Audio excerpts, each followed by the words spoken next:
দেখো বন্ধুরা, সেদিন মূলোর পরোটা তোমাদের সঙ্গে শেয়ার করেছি। আজকেও মূলোর পরোটা করব। আজকের পরোটাটা অন্য ধরনের করব, কেমন? তো চলো মূলোর পরোটা হয়ে যাক।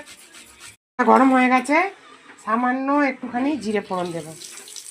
আর এই দেখো মশলাটা ভাজা আছে বন্ধুরা, কেমন? ভাজা মশলাটা লাস্টে দেবো।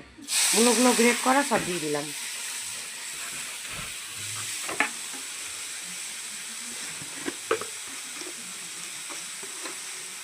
ঠিক আছে, সামান্য একটু চিনি দেবো মূলোর পরোটাতে, একটু মিষ্টি মিষ্টি হলে ভালো হয়, কেমন? আর এই দেখো পরিমাণ মতো নুন দিয়ে দিলাম, আর একটু লঙ্কার গুঁড়ো দিলাম, আর একটু হলুদ গুঁড়ো দিলাম। তো চলো এবারে নাড়ি এটা ভালো করে।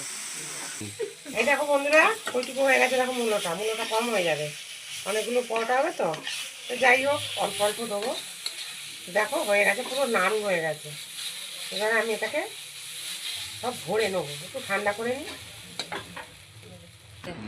এই দেখো এরকম করে ভরে দিচ্ছি। ও বন্ধুরা, দিদি আছে।